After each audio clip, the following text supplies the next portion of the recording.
আসসালামু আলাইকুম। আশা করি সবাই ভালো আছেন। তো আজকের আমাদের আলোচ্য বিষয় হচ্ছে খুবই সমসাময়িক সময়ের ভাইরাল একটা টপিক, সেটা হচ্ছে যে পিঙ্ক বাস। এই বিআরটিসির উদ্যোগে আ আমাদের এই বিভিন্ন নগরে এবং আ শুরুর দিকে মনে হয় ৩ টা শহরে এই পিঙ্ক বাস চালু করা হচ্ছে, যেটা হচ্ছে মহিলাদের জন্য। এবং সেখানে ড্রাইভার, সুপারভাইজার এবং হেল্পার যে থাকবেন, ওনারাও মানে মহিলাদের মধ্য থেকেই থাকবেন, মহিলারাই থাকবেন। তো এইটাকে খুবই সাধুবাদ জানানোর মতো একটা বিষয়। কিন্তু কিছু মানুষকে দেখছি এটা নিয়ে অনেক ধরনের বিরূপ মন্তব্য করছেন এবং নেতিবাচক কথা বলছেন, যেগুলো আসলে কাম্য না। কারণ আমাদের প্রথমত চিন্তা করতে হবে, এরকম ডিফারেন্সিয়েট করে পিঙ্ক বাস দেয়া লাগতেছে কেন? অন্যান্য সমাজে তো এরকম লাগে না। আমাদের দেশের প্রেক্ষাপটে এটা লাগতেছে কেন? লাগতেছে ওই মানুষগুলোর জন্যই যারা এই পিঙ্ক বাস নিয়ে তাদের অনেক বেশি আমি ভদ্র ভাষাই বলতেছি, যাদের অনেক বেশি খারাপ লাগা, যাদের অনেক বেশি আফসোস যে পুরুষদের জন্য ওই রকম ব্যবস্থা নেই কেন। তো আমি বলতে চাইবো যে ভাই, তাইলে আপনার আর একজন ভদ্র মহিলার মধ্যে পার্থক্যটা কি থাকছে? একজন পুরুষ আর একজন পুরুষের শরীরের সাথে ঘষাঘষি করে দাঁড়িয়ে বসে এক জায়গায় যেতে পারে, কিন্তু একজন মহিলা, ভদ্র মহিলা, তার জন্য 9টি আসন বরাদ্দ থাকে প্রত্যেকটা বাসে। তার মধ্যে আবার বুদ্ধি প্রতিবন্ধীদের জন্য আসন থাকে। এখন সেই আসন বাদ দিয়ে সবসময় পাওয়াও যায় না। আবার অনেক সময় লোকাল বাসের যে পরিস্থিতি আমাদের পাবলিক ট্রান্সপোর্টে, দাঁড়ায় যেতে হয়। এখন ভদ্র মহিলাদের তো ওই পরিবেশটা আমরা এখনো সমাজে তৈরি করতে পারিনি বা সৃষ্টি করতে পারি নাই, বা সেই রক্ষণশীল সমাজ আমরা ক্রিয়েট করতে পারিনি। এটা আমাদের ব্যর্থতা যে আমাদের এরকম আলাদা করে বাস দিতে হচ্ছে। তো আপনারা যারা বাজে কমেন্টস করছেন যে বাস চালাইতে পারবে কিনা, তো এ যাবৎকালে আমাদের এই গত 5 বছরের রেশিও যদি আমরা দেখি, প্রচুর পরিমাণে সড়ক দুর্ঘটনা হচ্ছে। সেই দুর্ঘটনাগুলোর ড্রাইভার কি ফিমেল পার্সনরা ছিলেন? বা এই যে আমাদের অটোরিকশার কারণে ইদানিংকালে প্রচুর পরিমাণে অ্যাক্সিডেন্ট হয় রাস্তাতে, আর রাস্তার শৃঙ্খলা নষ্ট হয়ে গেছে। সেগুলোর পিছনেও কি মহিলা ড্রাইভাররা আছেন? আমার তো মনে হয় মেলদের থেকে ফিমেলরা আরো বেশি কনসাস, এবং নট অনলি কনসাস, আমার কাছে এটাও মনে হয় যে ওনাদের ধৈর্য শক্তি আমাদের থেকে অনেক বেশি। একজন ভদ্র মহিলার ধৈর্য শক্তি একজন পুরুষের থেকে আমার মনে হয় অনেকটাই বেশি। কারণ আপনি চিন্তা করেন, একজন মা, তার যখন মাতৃত্বকালীন সময়টা থাকে, সেটা কতটুকু ধৈর্য সহ্য নিয়ে তাদেরকে সময়টা পার করতে হয়। এই বাচ্চা প্রসবের যে বেদনা, বা বাচ্চাদের আপব্রিঙ্গিং করবার জন্য যে ধৈর্য, বাবা কতটুকু সময় দিতে পারে।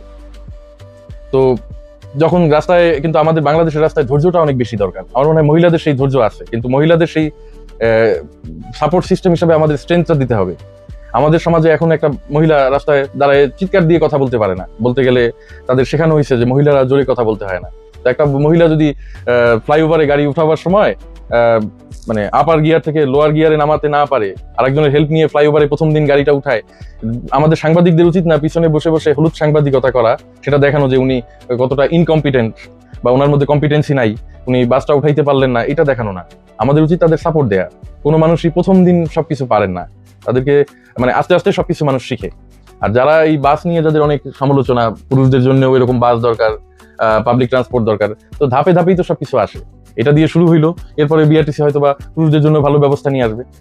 কিন্তু আপনার এই জিনিসটা চিন্তা করতে হবে, আমাদের যে পাবলিক ট্রান্সপোর্টের অবস্থা, মহিলাদের ওঠার মতো পরিবেশ কি সেখানে আছে? আপনি আপনার মা বোন তাদেরকে কি এই নর্মাল যে ট্রান্সপোর্ট গুলো আছে সেগুলো উঠায় প্রেফার করেন? আর যদি করেও থাকেন, আপনাদের কতটুকু কষ্ট হয় সেটা কিন্তু আপনার মনকে প্রশ্ন করলে আপনি জানতে পারবেন। সেখানে যে বাসের ড্রাইভার এবং হেল্পারের যে ব্যবহার এবং মুখের ভাষা, তা আপনি একটু চোখ বন্ধ করে চিন্তা করেন, আপনার নিজের এই যে মতামত, সেটা আপনার নিজের কাছেই প্রশ্নবিদ্ধ হয়ে দাঁড়াবে। আরেকটা হচ্ছে যে অনেকে বলছে যে বাস যে চালাতে গেলে আমাদের রাস্তার শৃঙ্খলা নষ্ট হবে। তা আপনারা বললে বিশ্বাস করবেন কিনা জানি না, ভারতে কিন্তু 2015 সাল থেকেই দিল্লিতে মহিলা বাস ড্রাইভার আছে, এবং ওখানে উবার, ওলা, বিভিন্ন সার্ভিস মহিলারা দিয়ে থাকেন।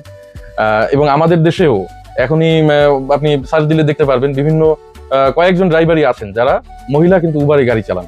তাছাড়া বাংলাদেশ পুলিশ এবং বিভিন্ন বাহিনীতে মহিলা ড্রাইভার আছে, তারা গাড়ি চালান এবং খুব দক্ষতার সাথেই গাড়ি চালান। এবং আমার মনে হয় একজন পুরুষ ড্রাইভারের চেয়ে একজন মহিলা ড্রাইভার আরো বেশি কনসাস থাকেন, তার কনসাসনেসটা বেশি থাকে। কেন থাকে? কারণ তার ভুল করার যে প্রবণতা, সেটা তার কাছে বেশি, সবসময় একটা চিন্তা থাকে তার ভিতরে যে আমি কি ভুল করে ফেলবো কিনা। এই কনসাসনেসটা তার ভিতরে আমার মনে হয় পুরুষদের থেকে বেশি থাকে। এদেশে তো 18 বছর হইলেই একটা ছোকরা ছেড়া একটা ছেলে, সে লাইসেন্স পেয়ে যায়, তো তাকে একটা লেগুনা হাতে ধরায় দেওয়া হয়। একটা ওই ইজি বাইক দিয়ে দেওয়া হয়, সে মনে করে আমার কি হবে, সর্বোচ্চ আমার ধরে দুই একটা চট থাপ্পড় দিবে, আর যদি দুই একজনের মাইরাও ফালাই, আমার তো ড্রাইভিং লাইসেন্স আছে, মামলা একটা ঠুকে দেবো, কিছু জরিমানা দেবো, ড্রাইভিং লাইসেন্স থাকার দরুন ঠিক মতো উকিল ধরতে পারলে 3-4 বছর পরে আমি ঠিকই বের হয়ে যাব। কিন্তু আপনার যে ক্ষতিটা হয়ে যাবে, আপনি আহত হইতে পারেন, নিহত হইতে পারেন, পঙ্গু হয়ে যাইতে পারেন, সেইটা কিন্তু ওর কাছে বড় ব্যাপার হয়ে দাঁড়াবে না।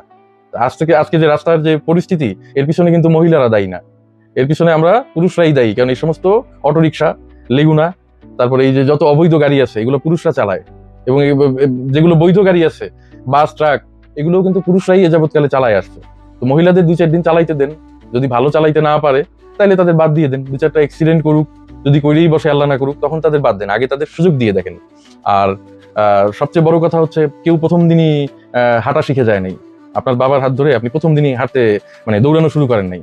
প্রথমে হয়তো আপনি 2-1 বার পড়ে গেছেন, আপনার আব্বা আবার আপনার হাত ধরে উঠাইছে, তারপরে আপনি আস্তে আস্তে গুটি গুটি পায়ে আবার হাঁটা শুরু করছেন, আবার দেয়াল ধরে হাঁটছেন, ওয়াকারে হাঁটছেন, তারপরে আপনি কিন্তু দৌড়ানো শুরু করছেন। তো মহিলাদের ওই ম্যানুয়াল একটা ডবল ডেকার গাড়ি ডিপোর থেকে বের করে, মানে 7-8টা গিয়ার, 12,000 সিসির একটা গাড়ি অশোক লেল্যান্ডের, এটা চালায়া বের করে নিয়ে আসা। যারা বড় বড় কথা বলতেছেন, অনেকে আছে যে ঠিক মতো নিজের গাড়িটা, মানে ওই যে 2 হুইলার যেটা আছে, ওইটা নিয়েও রাস্তায় চলতে পারেন না, মানে ট্রাফিক আইন মাইনা রাস্তায় ঠিক মতো চলতে পারেন না। এত বড় বড় কথা যে বলতেছেন, ওই নিজের গাড়িটা সতর্কভাবে ট্রাফিক আইন মাইনা চালায় দেখান। এই মহিলা তো সাহস করে তাও মানে এই 12,000 সিসি ডবল ডেকার বাসের ড্রাইভিং সিটে বসছে।